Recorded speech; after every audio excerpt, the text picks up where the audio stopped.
Hello students, I'm Imkong Talnapungan from Department of Anthropology, University of Delhi. Today I'm going to speak on the module Paleoarchaeology from the paper Human Origin and Evolution.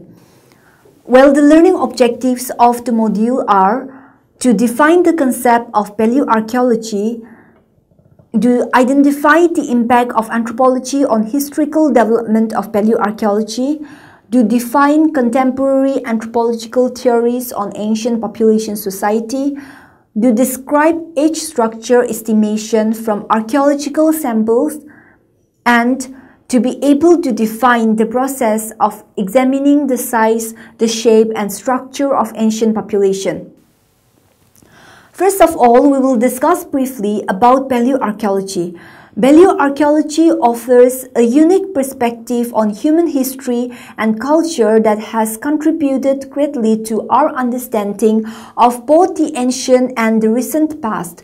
Paleoarchaeology helps us to understand not only where and when people lived on the earth, but also why and how they have lived, examining the changes and causes of changes that have occurred in human cultures over time, seeking patterns and explanations of patterns to the origins of agriculture and complex societies. Unlike history, which relies primarily upon written records and documents to interpret great lives and events, paleoarchaeology allows us to far back into the time before written languages existed and to glimpse the lives of everyday people through analysis of things they met and left behind. Paleodemographic finds indicate that some people lived at a site over a certain time range and tell us something about the numbers of people who lived there and those who died there. Knowledge of past human populations traditionally came from studying human osteological remains from archaeological contexts. Once the preserve of paleontologists, anthropologists, and archaeologists, it now attracts biologists, geneticists, bioinformaticians, and chemists with fresh methods and perspectives that have made this field an exciting multidisciplinary endeavor. Now let us see the definition of paleoarchaeology.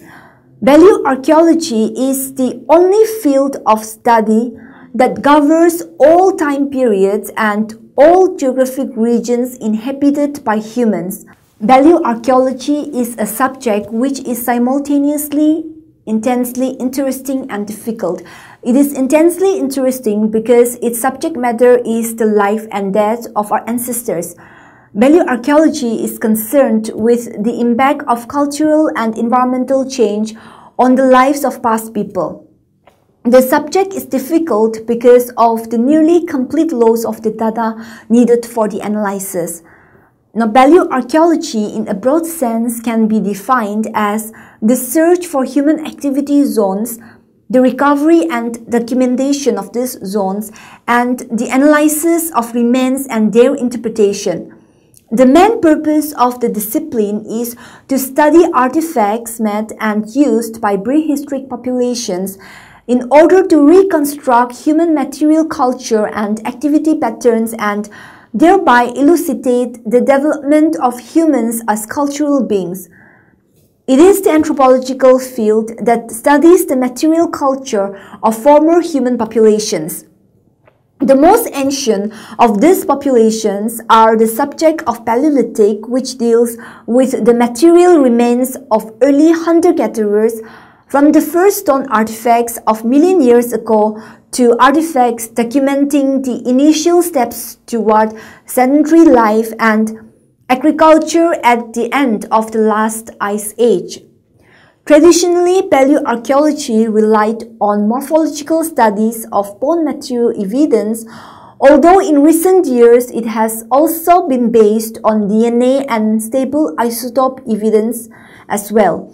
It investigates the structure and dynamics of past human populations using evidence from traces of human activities and remnants of material culture in the archaeological record. Now let us define fossil. A fossil is the preserved remains of an organism that has died. Fossils tell scientists, called paleontologists, about living things such as their biology and environmental conditions over Earth's history through the rock record. In addition, they give clues to the condition of the Earth, that is, climate, at the time that the fossil was preserved, and possibly relate changes of an organism over time. Fossils are of different types, such as mold fossils, when sediments bury an organism and the sediment hardens into rock. The organism decays slowly inside the rock, leaving a cavity in the shape of the organism. With cast fossil, the cavity or mold mentioned above can fill in with mud. When the mud hardens, it takes on the shape of the organism. Petrified fossil, minerals like calcium can soak into the buried remains of an organism. The mineral replaces the remaining bone and changes it into rock. Carbonized fossil, when organism parts are pressed between layers of mud or clay that hardens over time, squeezing the decaying organism away and leaving a carbon imprint in the rock, since all living things contain carbon. Trace fossil, when the mud or sand hardens into rock where a footprint, trail or burrow was left behind. Then the study of fossils together with other geological and biological evidence provides information on the history of Earth and the evolution of life. Fossils provide evidence about the relative age of rock strata, environments, and evolution of life. The fossil record has been used to develop the worldwide geological timescale. Organisms may leave traces of their existence in the sediments formed during or shortly after their lifetime. Archaeology Emergence. In the past several years, anthropologists, archaeologists, sociologists, and social historians have produced a literature on paleoarchaeology. The literature on ancient population and their society is a long rumination on the question of the nature and genesis of social subordination. The question is not a trivial one, since the answers given determines our vision of the future and our evaluation of whether or not it is realistic to hope for egalitarian society. The task of representing the field of paleoarchaeology has been enormously challenging. Not only is the field growing before one's eyes, a truly moving target, but it has broadened over the years in ways that make a succinct statement of its contributions of all but impossible. Departing from the anthropological conventions of the time, their concern was not only focused on the parts of the world traditionally studied by anthropologists on exotic, technologically of primitive cultures or populations with relating the insights yielded in cross-cultural study to the early societies in which they lived. Curiosity about ancient life filtered through a sense that the problems facing them in terms of livelihood struggle. This discipline strives to construct a vision of humanity from the past to future. It is perhaps ironic to highlight a dissonance between paleoarchaeology and anthropology. In the past several years, anthropologists, sociologists, and social historians have produced a literature on paleoarchaeology. It is the fact that the discipline has been subject to prevailing modes of thought through archaeological, biological, and cultural that seeks to reduce bias in research findings, anthropological hiring practices, and the scholarly production of knowledge, and emerge as a reaction to a perceived ethnocentric bias within the discipline. This figure illustrates the stratigraphic column of fossil finds. Now let us discuss about the theoretical orientation of paleoarchaeology. To understand the sensibility of population, it is important to observe picture sequence of past life. The long and painful sufferings of humans were met under several circumstances. One theoretical orientation will arise and may grow in popularity until another is proposed in opposition to it. Often one orientation will capitalize on those aspects of a problem that a previous orientation ignored or played down. Paleoarchaeology deals with theories developed and contribution made by different anthropologists. A more holistic approach stemming from paleoarchaeology has provided a more adequate understanding of the overall picture. It is difficult to predict what theory will be like in the future. Some ideas are likely to be discarded or ignored and others revised. Scholarly disciplines and theories are very much the products of their times, and understanding how and why ideas have changed, it's part of what we need to understand. But some theoretical approaches and theories lead to greater understanding because they're more predictive of the world around us. When a cultural trend is transmitted from person to person, from an original source to numerous others, the idea of a contagion, spreading an idea almost like an illness, would spread through contact and interaction. Consider how hip-hop culture emerged from within urban areas but is now known in all regions of the society, including suburban and rural areas as well. Prehistoric period belongs to the time before the emergence of writing. It is believed that man learned writing only about 5,000 to 8,000 years ago during the Neolithic period. Stone Age is divided into three periods, with Paleolithic, Mesolithic and Neolithic. Out of them, Paleolithic, which was the longest, and Mesolithic representing hunting-gathering stage, while the Neolithic represents the stage of food production, that is plant cultivation and animal husbandry. Now, the term Paleolithic was coined by archaeologist John Lubbock in 1865. Paleolithic age spanned from 500,000 years ago till 10,000 years BC. That means 500,000 years ago, when tool-making members of Homo erectus had arrived. Now it is divided into three periods: Lower Paleolithic, Middle Paleolithic and Upper Paleolithic ages. The transition from each of these phases to successive phases was slow and marked by increased fineness in the stone tools and technology of the time as follows: Lower Paleolithic age tools, hand axe and cleaver; Middle Paleolithic tools, which were known as flakes; Upper Paleolithic tools, which consist of flakes and blades. Further, this division is not uniform around the world because of several factors such as time lag, climatic vagaries, great distances, numerous geographical and physical barriers, etc. Paleolithic age finally ended with the end of the Ice Age in about 10,000 BC. Paleoarchaeology Techniques. Now, because of persistent methodological problems, however, paleodemographic analysis has achieved only limited credibility among mainstream demographers.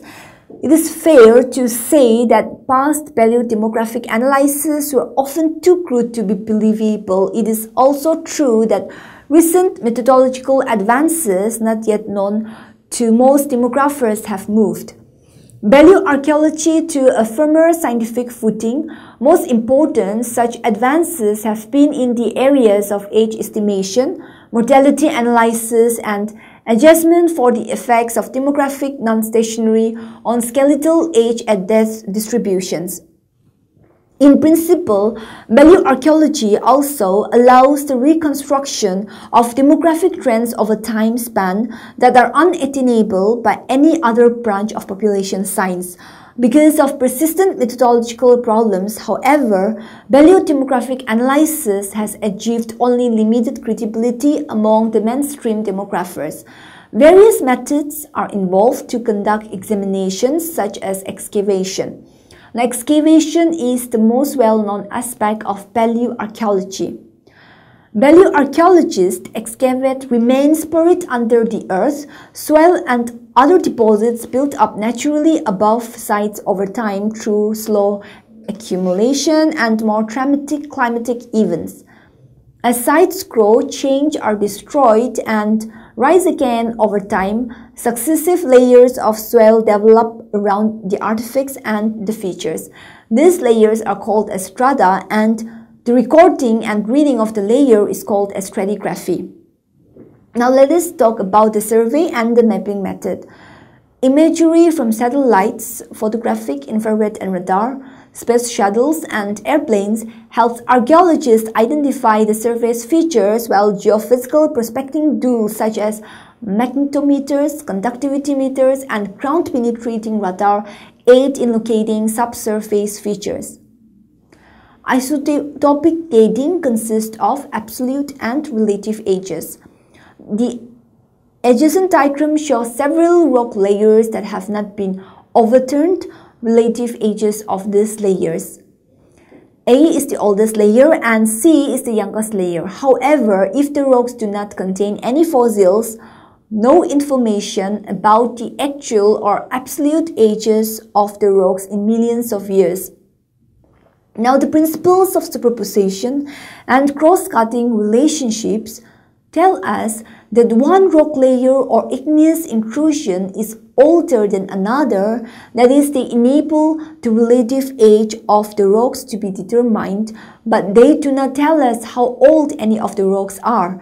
They do not provide any information about the absolute ages of any of the rocks.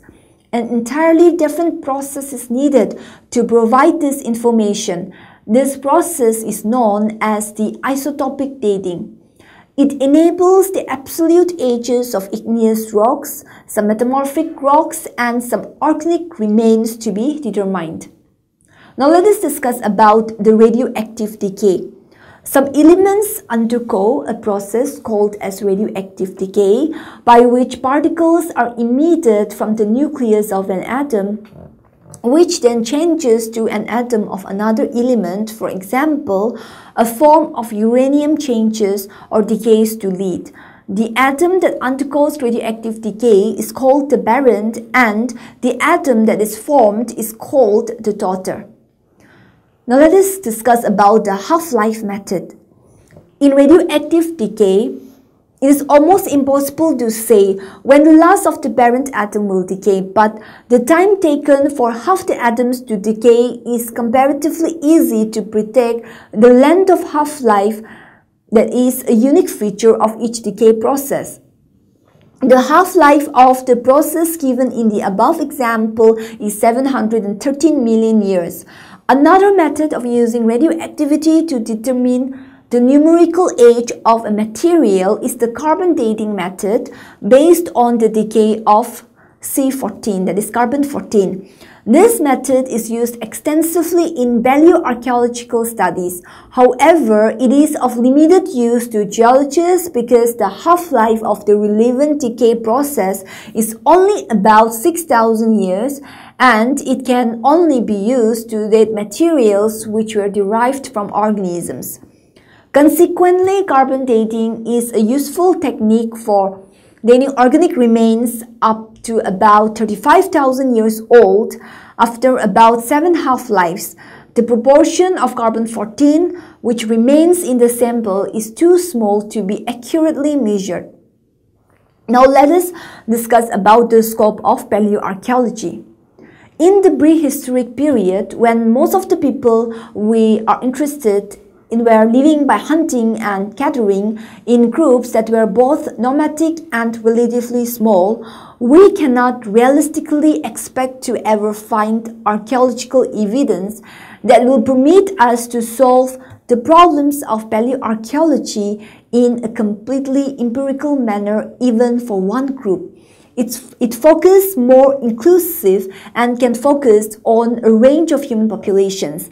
Emphasis is given to the creative use and management of resources for creative adaptation, human development, and sustainability of environments.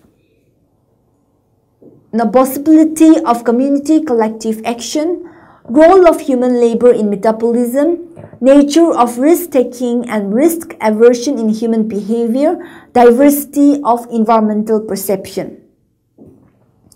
Now, what is the cultural context of paleoarchaeology? In short, all anthropologists of one kind or another are liable to investigate almost everything about human beings, our emotions, our behaviors, how people organize their living, our language, our religion, and so forth.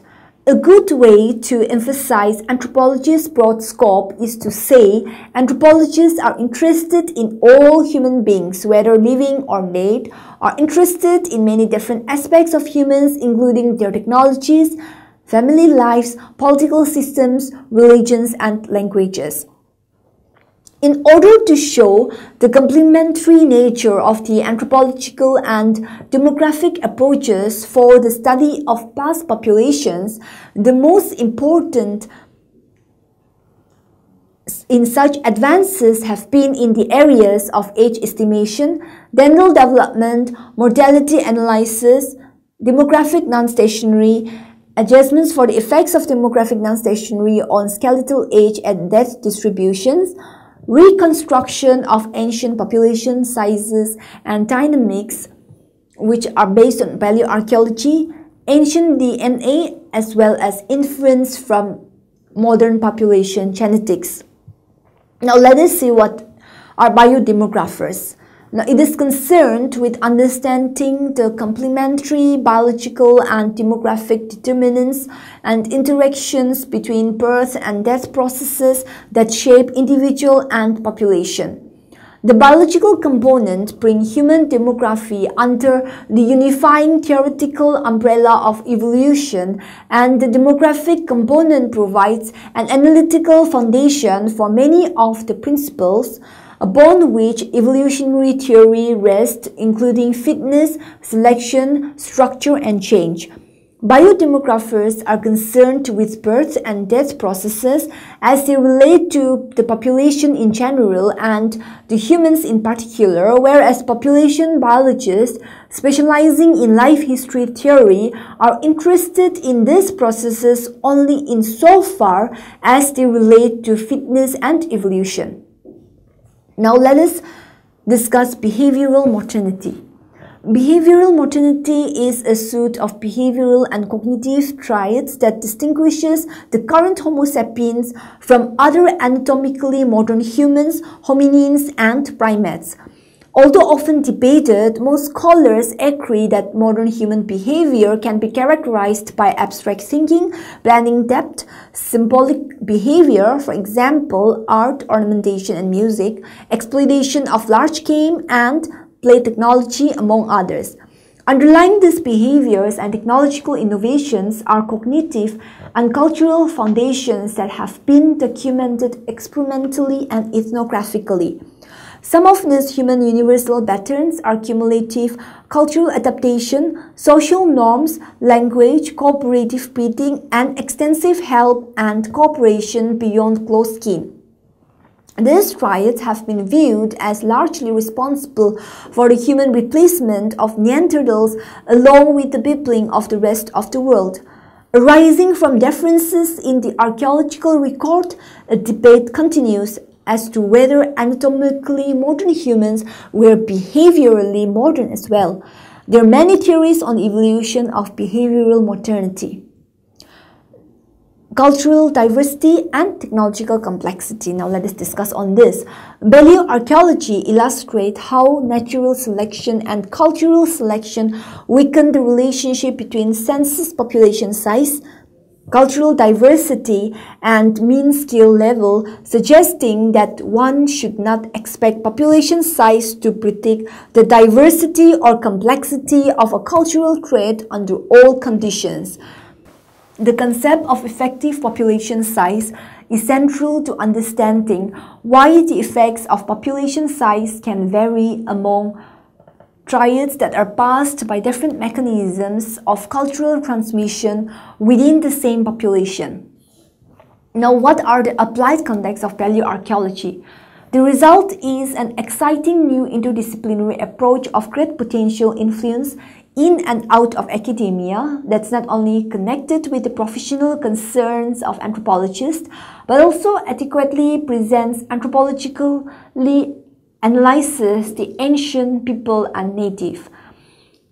The increasing use of research methods across the social sciences and humanities, the growth in popularity of the methodology and object of analysis within mainstream applied anthropology, it also offers a groundbreaking examination of developments within the field to define how it might advance empirically, methodologically, and theoretically, and cement a central place in academic study both within anthropology and across disciplines.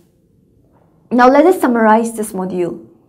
In the above discussion, we will be able to outline major and historical developments in the discipline of paleoarchaeology and have a clear chronological development of anthropological theory by the end of the term.